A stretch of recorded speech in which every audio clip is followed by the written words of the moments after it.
Now, ABC Action Weather. Good evening. Let's take a quick look at our national forecast. Lots of exciting activity this week, so make sure to dress appropriately for the wild summer weather we're expecting. Meanwhile, geologists are warning of a possible volcanic event near the caldera outside Dante's Peak, Wyoming, so we'll have to keep an eye on that. Also, we've got some bad news for you folks on the West Coast, as an abundance of seismology readings indicate a possible shift in the San Andreas Fault. So don't forget to stop, drop, and roll. Was that it's not for earthquakes? Well, either way, you'll be prepared. If we take a quick look at the 5-day forecast, you'll see that not much of it matters, as the Leo-Biedermann comet is still perilously close to annihilating all life on the planet. That's coming up on Wednesday, but until then, we still have some great beach weather in store for you. That's what's going on around the country, and this is Movie Night!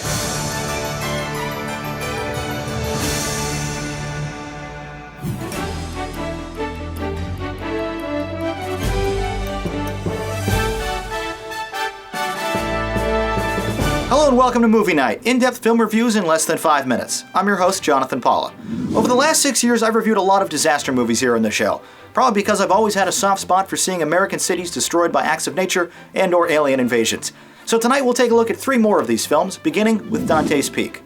In between James Bond pictures, Pierce Brosnan found the time to star in this big-budget adventure film by director Roger Donaldson, which was released in February of 1997. The PG-13 rated spectacle was produced on a budget of $116 million, and it managed to earn back $178 million, but that was unfortunately bested later that year by another volcano-based picture. The 109-minute story follows Brosnan as a volcanologist who is deployed to a small mountain town to investigate the possibility of an impending eruption. And spoiler alert, it does.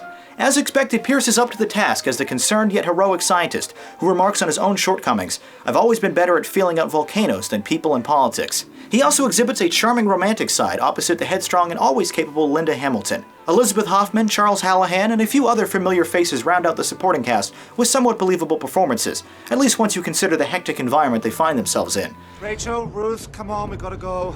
You got everything? Okay, children, let's go.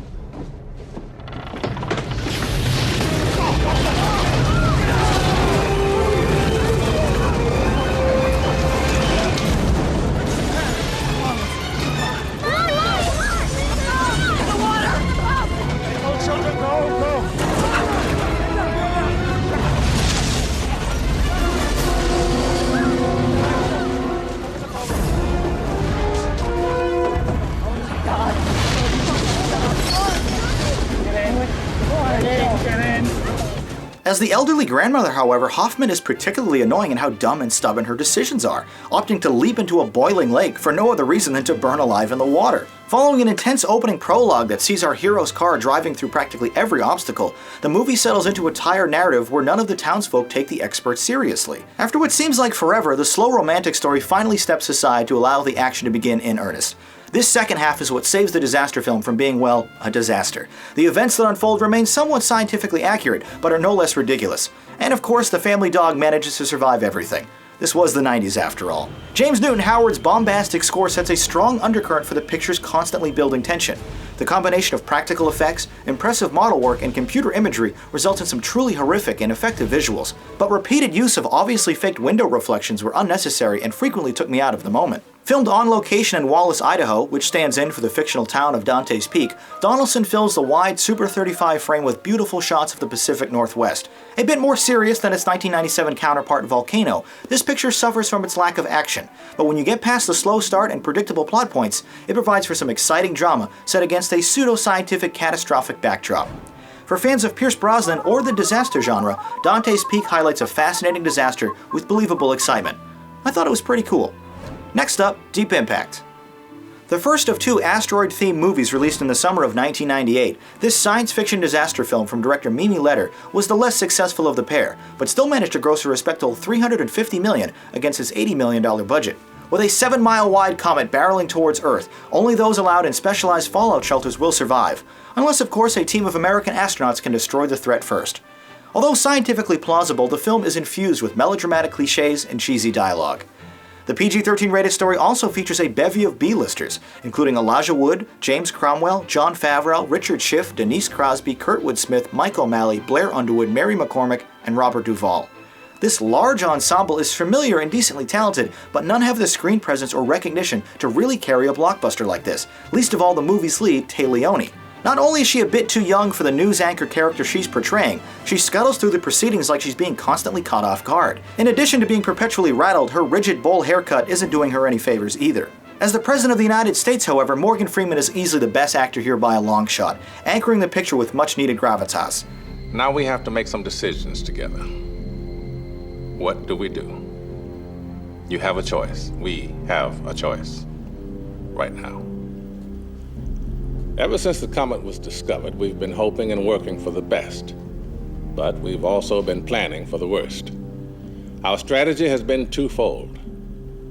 First, our Strategic Missile Command is preparing to coordinate with the Russians a massive strike of Titan missiles to intercept the comets.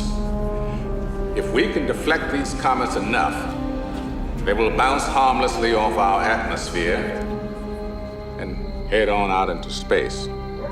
Defeated after the latest realization of bad news, he rolls up his sleeves and addresses the nation. If the world does go on, it will not go on for everyone. Duvall, meanwhile, is badly utilized as a grumpy astronaut from the Apollo era, constantly and awkwardly complaining about his irrelevance to his younger NASA colleagues.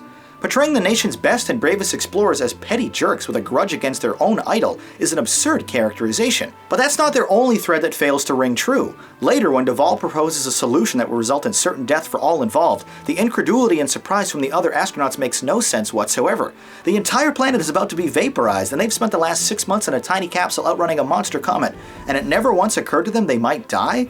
Sacrificing yourself to save all of mankind is not a decision anyone in NASA would need more than a nanosecond to think about, let alone foolishly argue against. Sure, the scene adds some faux tension, but in a movie that strives for realism, these kind of missteps are inexcusable. The 2-hour feature opens with an unnecessary prologue rife with fabricated drama, as a frazzled astronomer dies in a massive car wreck while attempting to alert the world of impending doom. This scene only serves to misdirect the audience into thinking his discovery will remain a mystery. The next 20 minutes are then wasted on a sitcom-style plot, where rookie reporter Leone mistakes the Extinction Level Event acronym as an affair involving high-level officials. The dramatic irony of this isn't made clear, so at first it feels irrelevant and later just pointless. The limited visual effects work here is handled surprisingly well though, especially during the final act when the fate of humanity reaches its climax. James Horner's string and piano-laden score seems more befitting a serious biopic than a disaster epic though. Not as flashy or as action-packed as its counterpart Armageddon, this film still has a few moments of human drama as each individual begins to face their final moments. It is, however, rather unrealistic that taxicabs would still be servicing downtown Washington a week before the end of the world. A memorable and rewatchable experience about America's response to the worst-case scenario, Deep Impact may not be the most entertaining film, but it's an emotional examination of how we deal with the inevitable. Now, here's some of your thoughts from the YouTube comments.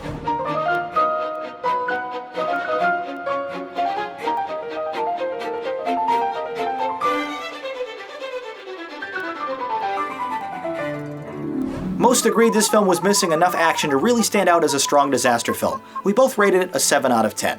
Finally tonight, the newest entry in this subgenre, San Andreas.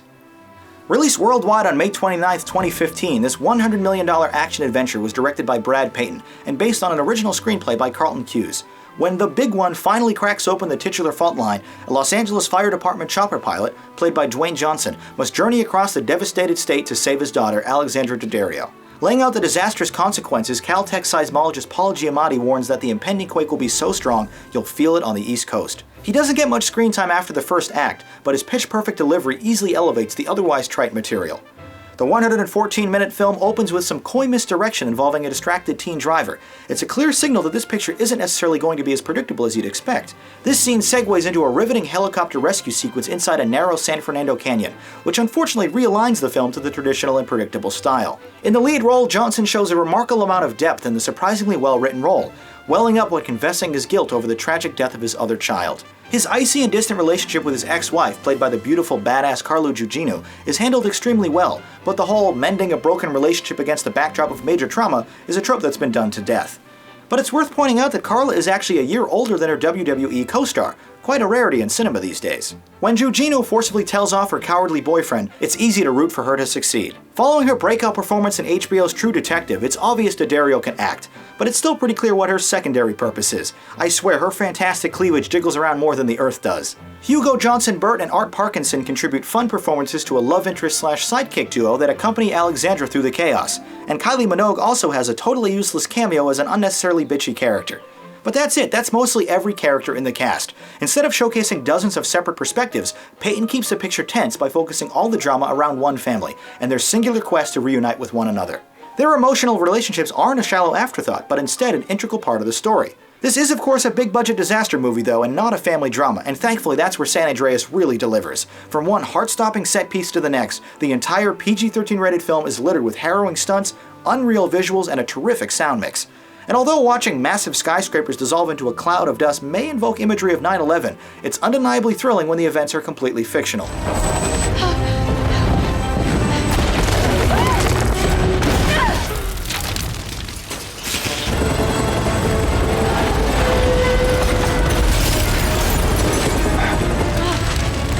Come on, Emma! Come on!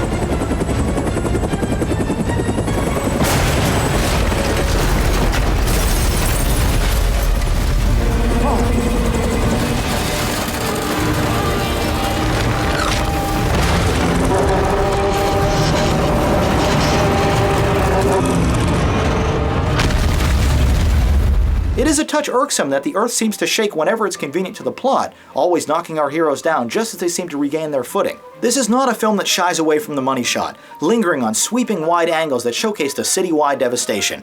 One such example is a brilliantly accomplished single camera move that flies into a crumbling high-rise as Dugino attempts to escape to safety. The claustrophobic and unbroken shot helps to really immerse the viewer inside the horror of a 9.5 earthquake. The music from Andrew Lockington includes loud anthems and horns, perfectly befitting a summer blockbuster. This is a well-shot and suspenseful experience that combines familiar disaster elements in a fresh and exciting way. Plus, watching a massive tsunami approach the Golden Gate might be my single favorite shot in any disaster film. San Andreas is a non-stop nail-biter with compelling characters. If you like simple and fun disaster movies, you can't go wrong here. I thought it was great. Finally tonight, a look at what you're saying about other movies currently playing in theaters.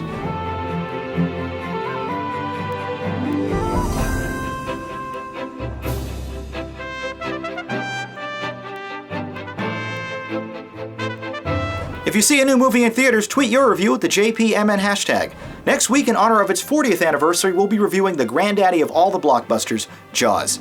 And since I can't review just one shark movie, we'll also be taking a look at Deep Blue Sea and Sharknado. I'm sure you've seen these films, so please leave your reviews below or vote in the polls.